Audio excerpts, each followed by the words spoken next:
전 시즌에 우승을 했던 팀이 다음 시즌 8등을 할 줄 상상이나 할 수 있었을까요? 이 기록은 불명예스럽게도 2015년 삼성이 2등을 하고 나서 2016년에 9등을 하면서 7계단 내려간 순위와 동률로 최악의 기록이었습니다. 거기다가 작년에 꾸준하게 라인업을 지켜준 2명, 최영우와 박찬호까지 빠진다고요? 과연 기아구단은 어떤 생각을 하고 있을지 처음에는 이해하기 어려웠는데 나름 분석을 하다 보니까 이해가 가는 부분도 좀 있었습니다. 끝까지 한번 지켜봐 주시죠. 기아의 작년 기록을 보다 재밌는 부분이 있었는데요. 팀 홈런은 144개로 리그 2위였고 타율과 OPS 역시 리그 최상위권에 있었는데 충격의 8등을 했습니다. 기아 팬들은 아시겠지만 리그 최하위의 득점권 타율을 기록했고 당겨치기 타율만 높고 밀어치기는 하지 못하는 치명적인 단점이 있었습니다. 당연히 잔루도 많았겠죠. 자, 그럼 이렇게 기묘했던 2025년의 기아를 보내고 2026년 기아 타이거즈의 프리뷰를 시작하겠습니다. 총 6가지 항목을 나눠서 시작을 할 건데요. 제일 첫 번째는 스토브리그에 대한 총평입니다. 2026년 기아는 어쩔 수 없이 전력을 재구성하는 원년이 될 수밖에 없는데요. 2025년이 끝나고 코칭 스태프 전략 세미나에서 불펜 붕괴 위기에 대한 이야기가 나왔다고 합니다. 결국 여기서 과감한 해결책으로 FA 영입을 싹쓸이했습니다. 조상우, 김범수, 홍건희 이 정도면 기존에 있던 선수들과 함께 7, 8, 9에는 가볍게 막을 수 있겠죠? 여기에 또 하나 포인트는 박찬호가 빠진 유격수 자리를 호주 야구 국가대표 출신인 제라드 데일로 메꿨습니다. 영입을 한 선수도 있지만 핵심인 선수 2명이 이탈을 했죠. 바로 최영우와 박찬호입니다. 최영우의 경우 회춘을 하면서 리그 최상위권 타자 성적인 타율 3할 7리의 OPS가 0.9가 넘으며 WAR이 4.37입니다.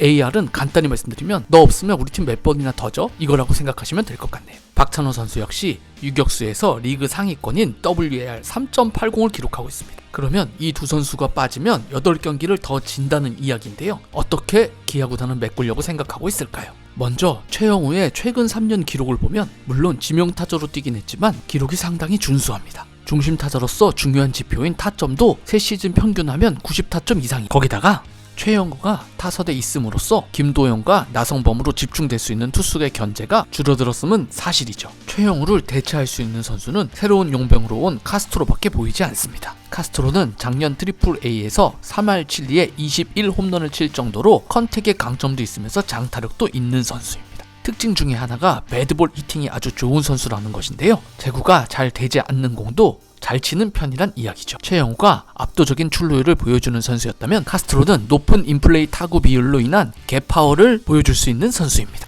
여기에 KBO 리그 적응 과제 중 하나인 변화구에 대한 인내심이 얼마나 버틸 수 있을지가 궁금해지는데요. 마이너리그 타율 3할 7리는 결코 낮은 수치가 아니기에 충분히 적응할 수 있는 선수라고 판단됩니다. 두 번째는 박찬호의 이적입니다. 전편 두산편에서도 말씀을 드렸었지만 박찬호의 수비 능력은 가히 우리나라 유격수 중에 최상위권에 있습니다. 야구를 나름 오래 보면서 주전 유격수가 빠졌을 때 한동안 고생을 하는 팀들을 정말 많이 봤습니다. 최소한 한두 시즌은 수십 개의 에러를 감안하고 경기를 봐야만 하죠. 처음부터 잘하는 선수는 거의 없으니까요. 이를 메우기 위해서 유일하게 아시아 쿼터 중 내야수를 선택한 팀이 기아입니다. 제라드 데일은 작년에 일본의 오릭스의 2군에 있었는데요. 수비만큼은 MPB 1군 즉시 전력감이라는 평가를 받았습니다. 이범호 감독은 현재 연습 경기의 평가에서 수비만 놓고 보면 박찬호 바로 밑에 수준이라고 평가하고 있네요. 작년 일본식 세밀한 작전 야구를 체득했던 점도 장점으로 보입니다. 이제 타격을 한번 볼까요? 작년에 오릭스 2군에서 41경기에 출전하여 타율 2할 9분 7리, OPS는 0.75를 기록했네요. 호주 리그에서는 3할 8푼 1리에 OPS가 0.93으로 폭발력 있는 모습을 보여줬습니다.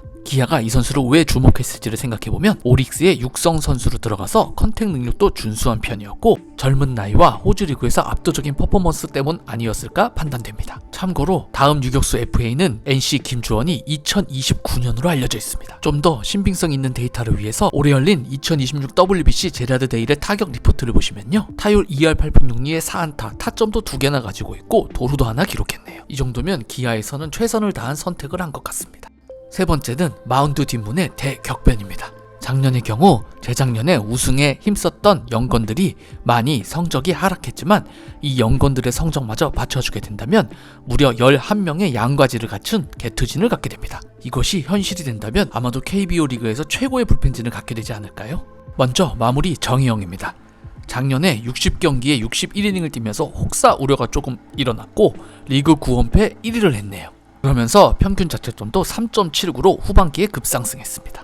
올해의 키라면 변화구 완성도를 높여서 빨라진 직구와 함께 던지는 것이 포인트일 것 같습니다. 작년에 기아 불펜의 미들맨 전상현입니다. 74경기에 70이닝이나 나왔고 25홀드를 기록하면서 홀드 부분 5위를 기록했습니다. 여기다 6회부터 8회 가리지 않고 등판해서 불을 꺼준 전상현, 작년만큼만 해주면 되겠죠? 올해 FA가 돼서 기아와 3년 총액 12억에 잔류한 이준영입니다. 방어율이 약간 올라가긴 했지만 좌타 상대로 여전히 압도적인 경쟁력을 갖고 있기에 기아의 7회를 사수할 수 있는 투수이죠. FA가 되었던 조상우는 2년 15억이라는 생각보다 조금은 저렴한 금액에 다시 재계약을 했습니다. 하지만 기록을 보면 아쉬운 부분이 많은데요.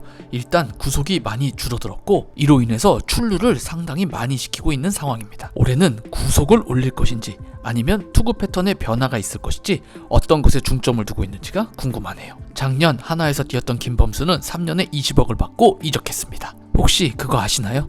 작년에 김범수는 48이닝을 던지면서 홈런을 한 개도 맞지 않았습니다. 그 이후로는 류현진의 명품 커브를 배웠다는 평가가 많은데요. 작년에 또 하나 놀라운 기록은 좌타자 우타자 상관없이 피안타율이 1할 때였다는 점입니다. 충분히 믿을 만한 투수가 되었죠. 한 가지 걸리는 점이라면 작년에 반짝했다는 거죠. 2년 15억의 계약을 두고 옵트아웃을 하고 1년 7억에 기아와 계약을 한 홍건희. 작년을 제외하면 4년 동안 최정상급 구위를 보여줬던 투수인데요. 과연 작년의 부상이 일시적이었다면 올해도 좋은 모습을 보여주지 않을까 생각합니다. 이제는 영건들의 차례인데요. 2025 시즌에 방해율 1.55에 WHIP 0.97을 기록하며 10라운드에 기적을 쓴 성영탁입니다. 기아가 작년에 혹사 방지를 하기 위해서 관리까지 해줬던 투수인데요. 올해의 포인트는 약간의 평균 구속 도약과 체인지업 장착입니다. 올해도 실력을 보여줄까요?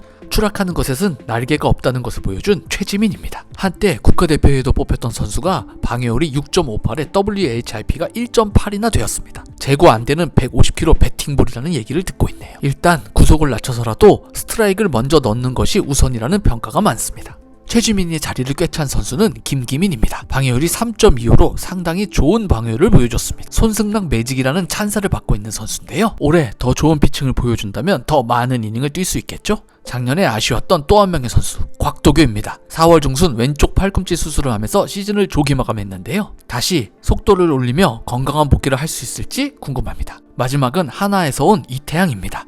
이태양의 경우 퓨처스 리그를 1.77의 방해율로 폭격했는데요. 작년 하나의 불펜이 워낙 좋았기에 1군에 들어갈 기회가 없었습니다. 하지만 충분히 도움이 될 만한 선수죠. 불펜도 물론 중요하지만 가장 중요한 건 선발 로테이션이겠죠? 작년에 개인적으로 가장 큰 변화는 양현종의 9위 하락이라고 생각합니다. 방해율 5.06에 피안타 최대 171개, 그리고 그 이유는 속구 구속 저하였습니다. 직구의 피안타율이 무려 4할 2푼 3리였네요. 양현종의 반등이 필수인 기아입니다. 작년에 마냥 이 선수마저 없었으면 어떻게 되었을까요? 설명이 필요 없는 1선발 제임스 네일입니다. 방해율이 2.25로 더 낮아졌고요. 최고 대우를 해주며 총액 200만 불에 재계약했습니다. 이와 더불어 원투펀치를 형성할 두 번째 투수 아담 올러저. 작년에 12승 7패에 169탈삼진으로 리그 5등을 기록했습니다. 두 용병은 상수라고 생각하고 올해 복귀를 노리고 있는 이의리가 가장 중요한 키 중에 한 명입니다. 2024년 6월 토미존 수술을 하고 2025년은 통으로 1군에서 보이지 않았습니다.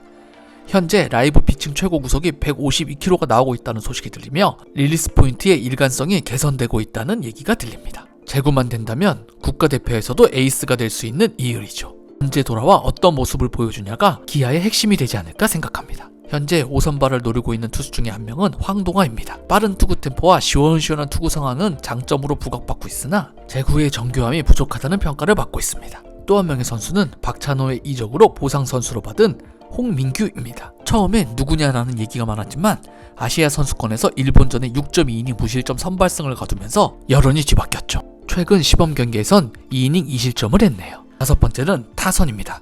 타선의 재편과 스마트 로테이션 전략이 필요한 시점인데요. 저는 최영우를 내보낸 이유가 바로 로테이션이라고 생각합니다. 89년생 듀오 김선빈과 나성범이 38살에 벌써 다다랐기에 지명타자에 3명을 돌려가면서 쓸 수 없다는 이유 때문인 것 같습니다. 라인업에는 희망을 좀 담아봤는데요. 박찬호의 1번 자리에 제라드 데일이 그대로 나서주며 과거에 비해 타선이 약해졌기에 김도영이 2번으로 한 시즌을 풀로 돌아줘야만 합니다. 그리고 3, 4번에는 나성범과 헤럴드 카스트로가 배치되고 2루에는 김선빈과 윤도현이, 1루에는 변우혁과 오선우가, 우익수에는 이창진, 포수에는 김태군, 중견수에는 김원용이 예상됩니다. 아마 기아 팬분들이 가장 기대를 많이 갖고 있는 선수가 윤도현이 아닐까라는 생각이 드는데요. 김도현급 타격 재능을 갖고 있다는 평가를 받던 이 선수가 작년에 눈을 뜨기 시작했습니다. 만약 이 선수가 올해 초반부터 좋은 모습을 보여준다면 김선빈이 1루로 이동할 수도 있을 것 같군요. 장타력을 가진 이루수라 생각만 해도 떨리는데요. 그리고 카스트로입니다. 확실한 안타 제조기에 파워까지 장착되고 있다는 평가를 받는 이 선수는 삼진도 적은 편입니다. 또 하나의 장점 중에 하나가 포수를 제외한 전 포지션이 소화 가능하다는 것입니다. 작년 최악의 시즌을 보낸 이창진입니다. 고질적 햄스트링 부상과 리드오프 중책을 맡으면서 1할 6분 1리를 기록했는데요. 올해는 잘해줘야 될 선수 중에 한 명입니다. 일단 시범 경기에선 최근까지 아주 좋은 모습을 보여주고 있네요. 왜 이 선수가 안 나왔지? 라고 생각하실 수 있는데 김도영은 이제 변수가 아닙니다. 이제 WBC에서 더 좋은 멋진 선수들과 많이 경험을 한 만큼 과거에 보여줬던 40홈런 40도루에 근접하는 기록을 올해 기대해봅니다. 기아의 최고 스타를 마지막으로 기아 타이거즈 2026년 프리뷰가 끝났는데요. 크게 보면 세대 교체, 철벽 불펜 구축, 그리고 스마트 관리 타선이 중요한 요소가 될 것 같습니다. 김도영, 나성범, 카스트로 이 조합은 어느 타선에도 밀리지 않기에 과연 어떤 조합을 보여줄지 궁금해지네요. 긴 영상이 마음에 드셨다면 구독, 좋아요, 알림 설정 부탁드리겠습니다.